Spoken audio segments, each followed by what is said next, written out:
मृत्युंजय की मां के सच बाहर आने के बाद श्री सब बदल गई थी। मृत्युंजय ने अब आद्या को ही अपनी दुनिया मान लिया था। बेशक वो उसे बताता नहीं था, लेकिन फिर भी वो अपनी मां की कही आखिरी बात का अच्छे मान रख था। उसकी मां ने कहा था कि तुम अपनी बीबी को कभी अकेला मत छोड़ना, न उसे कभी कोई दुख देना। बस यही चीज मृत्युंजय के दिमाग में छप चुकी थी।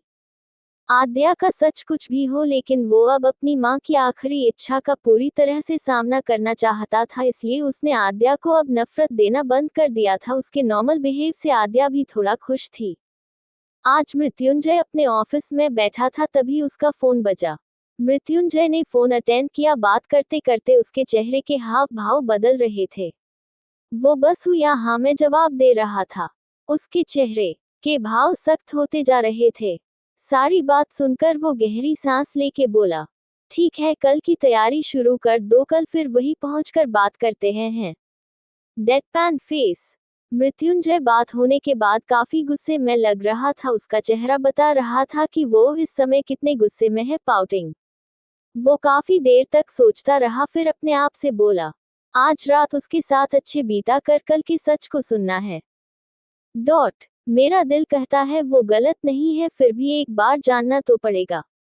पर पहले आज की खुशी तो न गवाऊं। मृत्युंजय सामने देखते हुए बोला, मेरे डैड ने मेरी मां को अकेला छोड़ दिया था, पर मैं ऐसा हरगिज नहीं करूंगा। वो गलत हो या सही, अब मैं कभी उसका साथ नहीं छोड़ूंगा। पास्ट में जो कुछ भी हुआ होगा उसको न वो बदल सकती है ना मैं, लेकिन आने वाला कल हम दोनों के लिए अच्छा होगा। मैं उसको बहुत खुश रखूंगा, ये मैं अपनी माँ से वादा करता हूँ। बढ़ता दिल।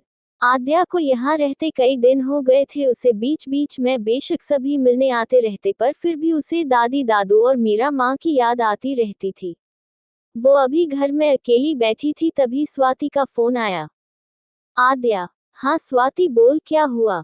स्वाति बोली, यार आज वो जॉय सर थे ना, उनकी एक्सजीएफ मिली तो वो बोल रही कि जॉय सर ने जानबूझकर तेरे साथ ये किया है, वो भी सिर्फ और सिर्फ पैसों के लिए। और सबसे बड़ी बात, वो कोई बहुत बड़ा गेम खेल रहा है, तो उसकी जीएफ के हिसाब से वो बहुत तेज खिलाड़ी है। तो उस तक पहुंचने के लिए हमको और भी ज्यादा पैसों की जरूरत होगी, क्योंकि उसकी ये एक्स है ना, वो खाने से ज्यादा पैसों को खाती है। Tears of Joy. ये सच बताने के उसने सारे पैसे ले लिए, और सच बताने के लिए उसे और पैसे चाहिए, तो तू पैसों का इंतजाम करना होगा।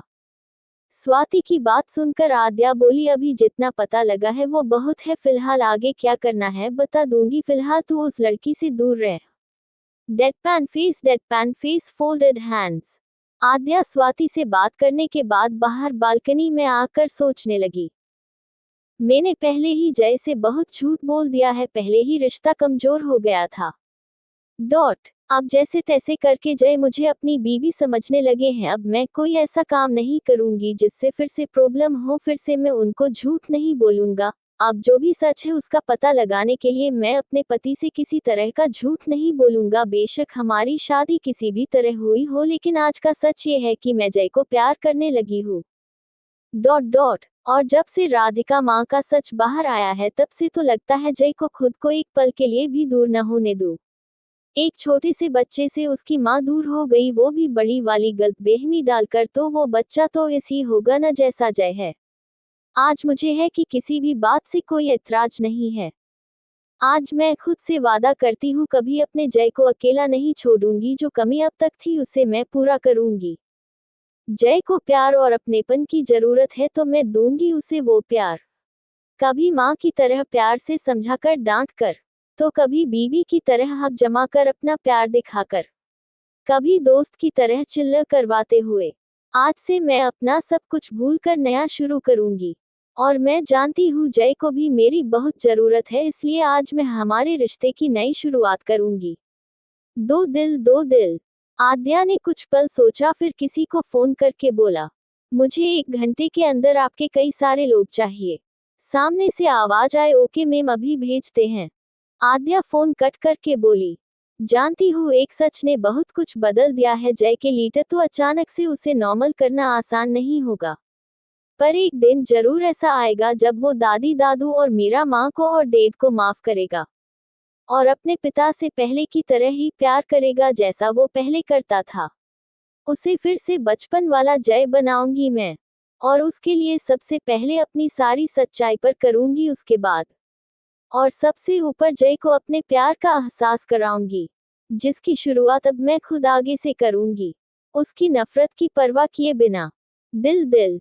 आद्या रूम के अंदर आए और पूरे रूम को अच्छे से देखने लगी। रूम के देखते देखते खुद से बोली, आज की रात जय बहुत कुछ बदलने वाला है। आज अपने दिल की बात लावो तक लेके आए ही तो कल तुम्हारे दिल तक भी पहुंचेगी। दो दिल दो दिल। आद्या आज कुछ अलग ही सोच रही थी, वो सब चीजों को अच्छे से देख रही थी। तभी किसी ने गेट नॉक किया।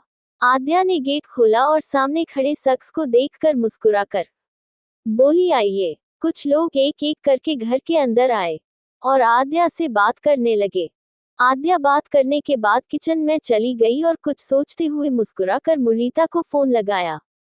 मुदिता झुटी अकड़ दिखाकर बोली, क्यों फोन किया है मुझे? स्मर्क। आद्या मन ही मन बोली, दोनों भाई बहन एक जैसे हैं। मन में प्यार उमड़े फिर भी शो नहीं करते। Tears of Joy. आद्या बोली, वो मुदिता दी, मुझे ये पूछना था कि।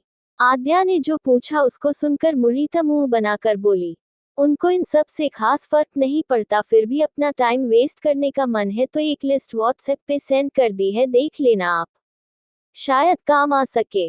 और इतना कह के बिना हाँ या ना सुने फोन कट कर दिया। आद्या फोन में वो लिस्ट पढ़ने लगी और अजीब अजीब से मुंह बनाकर बोली, कितनी अजीब है ये सब। Smirk smirk. आद्या काफी देर किचन में रही, फिर वो भी अपने काम से फ्री होकर बाहर आए। तभी कई सारे लोग एक साथ आद्या के पास आकर बोले, जो आपने बताया वो सब हो गया, अब हम चलते हैं। और इतना बोलकर वो लोग वहां से चले गए। आद्या सबके जाने के बाद रूम में आए और खुद से बोली, अब मैं जय को वो सरप्राइज दूंगी जिसकी कभी जय ने सोची भी नहीं होगी। Smile underscore. आप सबके हिसाब से आद्या क्या करने वाली है और क्या होगा उसका सरप्राइज, कमेंट करके बताएं।